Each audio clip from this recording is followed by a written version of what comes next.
Bonjour à tous, bienvenue au Losers Club, je suis Thierry. Je suis Michael. Et aujourd'hui, on se retrouve pour un format versus qui oppose deux jeux, en l'occurrence à la recherche de la planète X et à la recherche des espèces disparues. Ce sont deux jeux créés par Ben Rosset et Matthew O'Malley, édités chez Renegade et en France chez Origames. Alors est-ce que vous êtes plutôt astronomie-espace ou nature en Indonésie? D'abord on vous explique les règles et après on vous aide à choisir.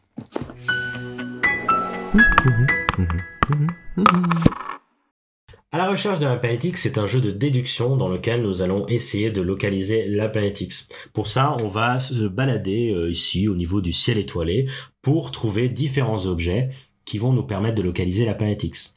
Chaque objet va avoir sa propre règle, va suivre sa propre loi.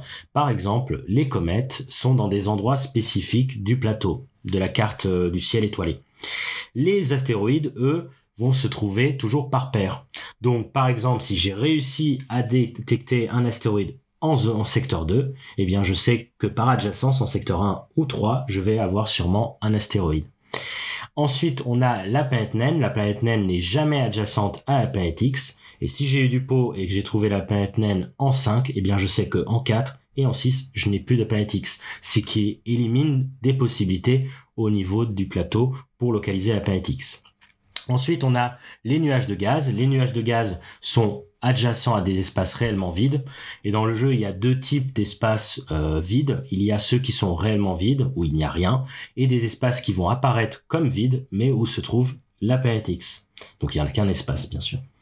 Et enfin, la personne qui, grâce à toutes ces déductions, et j'espère que c'est moi, a trouvé la planète X, va donner un dernier tour aux autres joueurs qui vont pouvoir localiser eux aussi la planète X ou faire des théories. Et c'est là qu'on va rentrer dans un petit détail où, quand je fais une théorie, je vais dire, par exemple, je pense qu'il y a un astéroïde ici en secteur 2. Si j'ai bon, ça me fera des points de fin de partie, et chaque objet va donner un nombre différent de points. Ce nombre différent de points, on va additionner tous les points, donc ceux pour les différents objets et la planète X. Celui qui a le plus de points a gagné la partie, et ça, c'est à la recherche de la planète X. À la recherche des espèces disparues, c'est un jeu de déduction dans lequel nous cherchons une espèce disparue. Le plateau représente une île d'Indonésie ou de Papouasie, et en fait, à chaque partie, on devra chercher une espèce différente, mais une espèce disparue. On peut par exemple dire qu'on recherche l'échidné à long bec d'Attenborough, et on sait déjà qu'il n'est pas adjacent à un crapaud. Parce que sur cette île, il y a plein d'autres espèces qui vivent, et qu'on va essayer d'identifier. On sait déjà qu'il y a 3 couscous, et qu'ils vivent les uns à côté des autres, à une ou deux cases entre eux. Quand on a trouvé un couscous, on sait que les deux autres seront à peu près au même endroit. Il y a les oiseaux, les 4 oiseaux, les loriquets, sont toujours disposés selon une certaine forme. Et on a même une petite tuile à côté de notre plateau pour nous aider à les identifier. Si j'ai trouvé qu'un loriquet était en zone 9, je sais grâce à cette forme que les 3 autres sont disposés de cette façon ou de cette façon. En tout cas, ce qui est sûr, c'est qu'ils ne sont pas de l'autre côté de l'île. Il y a les crapauds qui sont adjacents à des zones vides, réellement vides, et le python, qui est tout seul sur l'île et qui n'est adjacent à aucun couscous. Enfin, du coup, il y a des zones vides qui le sont réellement, et il y a une zone qui semble vide et qui abrite ce qu'on cherche, en l'occurrence l'échidné à long bec. Pour faire toutes ces déductions, pour trouver tous ces animaux, on va se déplacer sur la map grâce à d'autres petits aventuriers, et on va faire différentes actions qui seront plus ou moins coûteuses. Donc, qui vont nous faire prendre du temps. On pourra également visiter un village et parler avec les locaux qui vont nous apprendre une vérité générale sur les animaux et qui vont aussi nous donner l'opportunité de faire une rencontre, donc de prendre une carte qui nous donnera soit des petits bonus tout au long de la partie, soit un scoring de fin. Par exemple, l'ornithologue va nous donner 1 point à chaque fois qu'on a trouvé un loriquet. Et oui, durant la partie, on va pouvoir faire différentes théories, des observations. On va pouvoir supposer qu'un loriquet se trouve dans la zone 12. Si j'ai bon, j'aurai des points en fin de partie. Si j'ai tort, je vais perdre un peu plus de temps que d'habitude. La partie s'arrête dès qu'un joueur a trouvé l'espèce disparue, ça laisse une dernière chance aux autres de trouver l'espèce disparue en question, ou de faire une dernière théorie. À ce moment-là, on va tous compter les points, on va révéler tout ce qu'il y avait sur l'île. En fonction de ce qu'on a trouvé, on aura des points pour les différents types d'animaux, qui soient plus ou moins durs à trouver. Le python, par exemple, fait 5 points. L'espèce disparue, elle peut faire jusqu'à 12 points. On fait la somme, on identifie le vainqueur, on se félicite tous ensemble d'avoir trouvé l'espèce disparue. Et vous savez presque tout sur le jeu. Alors, déjà, à la recherche de la Planetis, qui est le premier jeu à être sorti. Bah, nous, c'est un jeu qu'on aimait beaucoup. Ouais, on a fait quand même une vingtaine de parties, voire plus. Ouais, plus. Ouais. Plus. Voilà, donc en jeu de déduction. Et déjà, qu'est-ce qu'on aimait dans ce jeu ? Bah, moi, j'aimais bien la simplicité. Dans le sens où l'appréhension d'un jeu de déduction, on cherche des objets, il n'y a pas trop de notions mathématiques non plus, parce que certains jeux de déduction peuvent être très matheux. Là, c'est vraiment plus de la déduction pure, je dirais. Et moi, j'aimais bien ce côté vraiment très clean, très abstrait même, où on faisait nos petits trucs chacun de notre côté, tout en ayant l'impression de vivre quand même une expérience ensemble. Parce que même si on joue chacun notre tour, on a toujours du temps à réfléchir sur où est cette planète X. Et je trouvais que c'était un jeu hyper immersif, et même au niveau thématique. Moi, c'est vrai qu'au début, j'étais un peu tiède sur le côté, c'est pas celui qui a trouvé la planète X qui gagne forcément, mais qui a un système de points, et ça me chamboulait un peu dans ce que j'imaginais d'un jeu de déduction, et puis finalement, faut avouer que c'est une bonne idée. Voilà, et puis c'est un jeu qui est d'un amour sincère pour la science. On voit dans comment c'est développé, on voit dans les petits fun facts dans les livrets de règles, voilà, c'est pas un hasard ce thème, vraiment. Et puis le côté où on fait des théories, et ces théories, elles sont vérifiées par les pairs, comme des articles scientifiques sont vérifiés par les pairs quand on les écrit. Et bah, ça, c'est vrai que j'ai rarement vu ça dans n'importe quel autre jeu, avec un thème scientifique. C'est ça. J'ai trouvé ça assez fort. Et puis nous, qui avons un background scientifique, alors ça nous plaît. Et puis là, arrive le 2, Espèce disparue. Je dis le 2 parce que c'est un peu le même jeu quand même. C'est un peu le même jeu. Cette fois-ci, on cherche des petits animaux. Bon, il y a toujours un amour de la science. Pour le coup, pareil, dans les règles, il y a plein de petits fun facts. On parle de vraies espèces. L'échidné à long bec, c'est une espèce qui avait été pour la dernière fois vue en 1961 en Indonésie. C'est réel. Et en plus, il vient d'être vu. Moi, j'adore cette petite anecdote. Voilà. Non, mais voilà. Et on est plongé. Même moi, quand je lisais les règles, j'avais un peu mal au cœur. Je suis oh, les espèces disparues, dis donc, c'est pas très chouette. Mais voilà. Et ça s'attache à des vraies expéditions qui ont lieu et qui vont justement essayer de filmer des espèces. Donc, voilà. Moi, vraiment, j'achète instantanément. Je trouve que c'est sincère comme démarche. Pareil, le truc d'aller visiter des villages pour avoir le savoir. Donc, dans le précédent, dans Planet X, on faisait des études. C'était juste des études. Lire des études. Voilà, c'est lire des études, c'est aller à des conférences. Bon, là, il y a un côté aller dans un village, discuter avec les gens et ils vont nous apporter du savoir. Et ça aussi, c'est assez fort thématiquement de dire qu'on a du savoir des gens qui vivent là où on est en train d'explorer. Donc, c'est vrai. Et en plus, encore une fois, c'est réel parce que justement, les Chidney, on disait, les locaux, ils disent qu'il existe, mais nous, on savait pas encore si c'était vrai ou pas. Enfin, c'est vraiment trop réaliste ce truc. Voilà, c'est le même jeu, plus ou moins, ça fonctionne à peu près pareil, en un peu plus dur. Déjà la notion d'espace, on le savait que ça allait apporter de la difficulté pour les gens qui ont un peu plus de mal à se repérer dans l'espace, entre autres. Mais dans le fait aussi de devoir déplacer un petit bonhomme sur des cases, clairement c'est un peu moins schématique, je dirais. On passe d'un truc rond où on fait le tour d'une ronde à un truc beaucoup plus imbriqué où un espace peut être adjacent à différents espaces. C'est ça. c'est beaucoup plus complexe directement, quoi. C'est ça. Ils sont arrivés avec leur petite idée de mettre des petites montagnes qui va couper certaines adjacences, mais du coup, à l'œil nu, on va dire, c'est pas le plus évident, donc ça demande de réfléchir un peu plus. Ah oui, mais non, là, il y a une montagne. Et puis, il y a des indices aussi qui vont jouer sur les montagnes. On sait, il y a qu'un crapaud qui est adjacent à une montagne. Voilà, il y a plein de manières. Ils vont vraiment développer la manière de donner des indices, alors que dans Planet X, c'était un peu plus linéaire, en quelque sorte. Totalement. Là, ils ont vraiment développé, il y a trois types de biomes différents, ce qui rajoute encore une difficulté. C'est peut-être pour moi une des plus grosses difficultés aussi, les types de biomes. Et puis les différents types d'animaux, parce que chaque différents animaux, on va rechercher différentes espèces disparues. À chaque partie, on en recherche une, et il y en a différentes disponibles, et donc elles ont pas toutes les mêmes règles, ce qui crée du coup une variabilité dans le gameplay à chaque fois. Bon, ça crée des petites règles. On voit d'où ça vient, parce qu'on savait, là, Planet X ne peut pas être adjacente à la planète naine. On sait que ça vient de là, et que là, ils ont essayé de varier, que chaque animal, il a ses contraintes. Non, c'est vraiment, c'est très bien fait. On voit toutes les adaptations de gameplay qui sont à peu près les mêmes, mais qui sont adaptées vraiment à ce jeu-là. Et puis la grosse différence, je crois que c'est les cartes,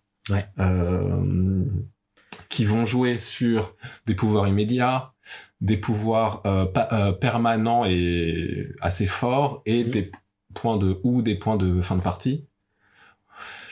Chose qui est un peu plus différente, parce que dans Planet X, un bon joueur, et je pense que c'est ton cas par exemple, tu mesurais ton tempo selon les actions et t'arrivais peut-être à un contrôle strict presque des actions. Alors que là, à la recherche des espèces disparues, comme tu peux faire une action avec moins de temps, donc être plus rapide. Grâce à des cartes. Grâce à des cartes qui viennent au hasard, bah ça crée vraiment. Ça crée une autre manière de jouer, vraiment, même un certain opportunisme, clairement. Voilà. Moi, par exemple, il y a une action dans Planet X qui s'appelle sonder, qui prend normalement beaucoup de temps. C'est-à-dire, je veux savoir ce qu'il y a dans le secteur 14, point. Et là, il y a un peu la même chose dans Espèces disparues, mais comme il y a des cartes qui te diminuent le temps que ça prend, bah, je l'ai fait. C'est peut-être pour la première fois ou la deuxième fois. Je l'ai fait. Parce que voilà, moi ça m'amène à quelque chose de plus joueur, et clairement on est vraiment sur quelque chose de plus joueur. Déjà à Planet X, moi il y avait la manière de compter les points qui en faisait un jeu de société, contrairement à ce que je disais au début c'est pas celui qui trouve qu'à gagner, il y a des points, et là on est encore un step au-dessus en difficulté et un step au-dessus en jeu moderne en quelque sorte, grâce à ces cartes qui vont en fait complètement modifier la manière de jouer à terme, parce que si tu vas gagner plus de points en trouvant ce qu'il y a dans les marécages, et tu vas te concentrer sur les marécages, tu vas être opportuniste, voilà, et plein de choses comme ça. Quitte parfois à même laisser traîner la partie pour gagner plus de points. Oui. Ce qui peut être aussi un risque. Les 49 points, un truc comme ça. 45. Bon, les points, ça veut rien dire dans le jeu. Oui, ça veut rien dire. C'est juste par rapport aux autres. Voilà, c'est un jeu quand même, comme j'ai dit, un step au-dessus. Dans Planet X, il y a une phase facile et une phase de plateau difficile, et déjà je trouve que Disparu, on est déjà sur une phase difficile. Il y a aussi deux phases, facile et avancée, mais on est déjà sur la phase avancée de base. Mais la phase difficile à contrario, la phase difficile de Espèces disparues, je trouve pas qu'elle rajoute autant de difficultés. On n'est pas sur on n'est pas sur le même step que Planet X. Je trouve que quand tu passes de 12 secteurs à 18 secteurs, tu fais waouh. En plus, t'as plus d'espaces vides, ce qui est un peu compliqué, les espaces vides. On en a 5 dans le mode expert. Justement, dans Disparu, on a direct les 5. Mais en phase B, on a autant de secteurs. On en a 16 et du coup, je trouve que le step il est pas différent. Donc les deux se jouent bien, mais je trouve que pour le coup, Espèces disparues est quand même un peu plus difficile et plus fourni aussi. Je trouve aussi un peu plus difficile à appréhender, moins abstrait que Planet X. Moi j'aime bien Planet X dans le côté abstrait. C'est vraiment j'arrive plus à visualiser que Espèces disparues. C'est un peu plus complexe pour moi. Mais c'est vraiment personnel. Et en même temps, ce qui risque d'être un défaut, c'est que je me vois moins aujourd'hui montrer le jeu à un débutant. Nous, en ayant joué pas mal à Planet X en version avancée, en plus, on s'en sortait pas mal, mais quand on monte Planet X, on le met toujours en facile, en fait. Donc là, montrer espèce disparue, j'ai du mal à le projeter. Pour moi, je pense que c'est un problème. Donc là, on nous joue ensemble, pas de souci. Pour quelqu'un qui n'a jamais joué à Planet X, je ne suis pas sûr de recommander directement espèce disparue. Même si le thème, on le sait, va beaucoup jouer. Parce que espèces disparues, c'est des animaux tout mignons. On a plus envie de jouer à ça que de voir des objets célestes. Ça dépend qui. Je pense que c'est vrai qu'il y a toujours la team espace, la team nature. Moi, j'avoue que pour le coup, alors que j'aime bien la nature en général, le thème espace me plaît un peu plus dans le sens abstrait. Mais parce que ça va avec le gameplay et ça me plaît plus. Alors que le côté des cartes, moi, j'aime pas dans espèces disparues. Le côté des cartes, je trouve que ça en fait ça crée de l'opportunisme, mais moi je suis moins bon dans ce genre de truc, de l'opportunisme, le truc de jeu de société moderne, alors que si on reste à la base pure du jeu de déduction, plus proche de ça, ça me plaît un peu plus, parce que j'ai vraiment l'impression que je déroule ma réflexion et pas que je vais prendre cette carte qui va me permettre de faire cette action pour moins coûteuse, moins de temps. Voilà, c'est mon avis. Après, c'est quand même fun. J'ai toujours du fun à jouer aux deux, mais je pense que j'irai plus souvent, si je veux faire une partie rapide, je vais faire Planet X, parce que après, bien sûr, je pense qu'on maîtrise plus Planet X aussi. Oui. Et peut-être au bout d'un moment, espèce disparue, mais j'ai le problème avec espèce disparue, c'est le territoire. Il faut vraiment voir le territoire et c'est un peu plus complexe à maîtriser. Je pense que le thème va vraiment déterminer, entre autres, l'achat.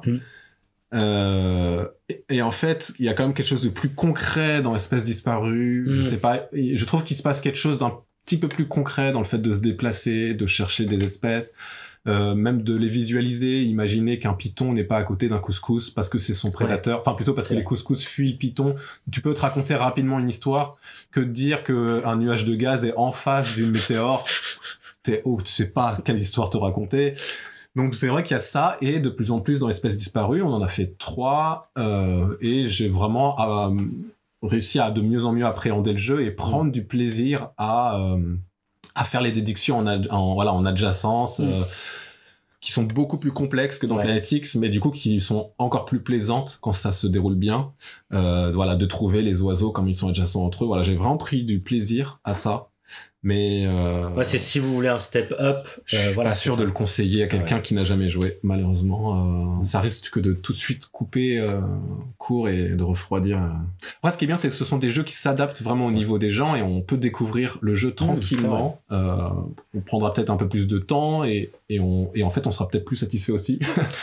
Mais c'est des jeux qui s'adaptent, ça c'est bien. Chose qu'on n'a pas dit, c'est qu'en fait on utilise aussi une application, donc ça se joue avec un téléphone portable, ce qui peut être un peu quelque chose de contraignant pour certaines personnes, mais que moi, pour le coup, j'étais un peu dubitatif au début, mais j'aime bien, ça me dérange pas, parce qu'on a tous notre téléphone portable, on fait tous notre déduction, pas notre déduction, mais nos recherches sur le téléphone, avec en plus, là pour le coup, il y a le son, il faut mettre le son, parce que Planet X, ça faisait des petits bruits, c'était rigolo, mais là, espèce disparue, quand on trouve les couscous, ça fait le bruit du couscous, quoi, c'est assez rigolo d'avoir les bruits des animaux, et c'est vraiment aide à l'immersion.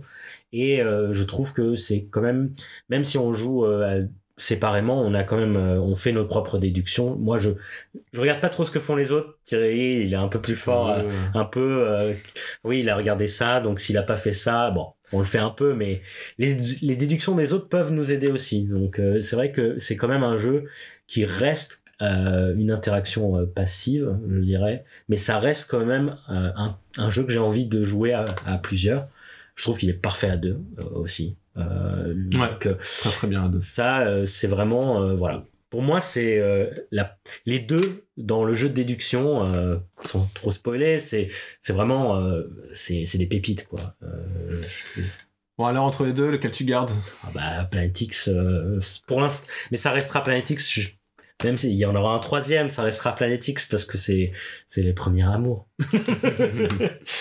Et toi, Planet X. Ouais, je garde Planet X. Mais espèce disparue de temps en temps. Pourtant, les territoires, la localisation, c'est ton truc quand même. Je suis sûr que ça t'y arrive plus. Mais peut-être il faut en faire. Les pures de Planet X, c'est quand même très forte. C'est un excellent design. Ouais, c'est. Perdu 10 comme quoi on n'a pas besoin de mettre un petit bateau que tu construis toi-même en carton. Il y a un petit bateau dans Espèces disparues qui ne sert à rien. Il est un peu plus surproduit, mais... Ouais. Mais bon, des bons jeux quand même, les deux. Bah voilà, j'espère que ça vous a aidé à faire un choix entre les deux, ou en tout cas ça vous a donné envie, parce que même Planet X n'est pas un jeu très très populaire en réalité. Nous on a envie que les gens jouent à ça. Ouais. On a envie de le montrer en général. En plus. C'est vraiment un jeu presque dans les jeux pour initier les gens aux jeux de société. On l'a oublié peut-être dans notre vidéo. C'est vrai qu'on le montre assez souvent. Mais on le montre assez souvent parce que c'est quand même agréable et de voir les gens se creuser la tête et vraiment de se dire je crois que je l'ai trouvé. Cette excitation du moment je crois que j'ai trouvé la Planète X. C'est vraiment, je pense qu'à chaque moment il y a eu un moment où quelqu'un l'a trouvé avant tout le monde et tu te dis il a trouvé, comment il a fait, et là toi tu commences tes déductions dans la panique et là tu le trouves aussi c'est un jeu qui est très fort pour créer l'épiphanie de à un moment donné tout s'imbrique ça tout, mais si c'est ça alors c'est pas ça, et du coup si c'est pas ça c'est ça, et là bah du coup la Planète X est dans le secteur 12. Bon, on en refait une. Planet X. Ah, j'ai cru une prise. Ah non, une recherche de la Planète X. Bon bah on y va alors. On y va. Allez. Je sais pas, j'ai essayé.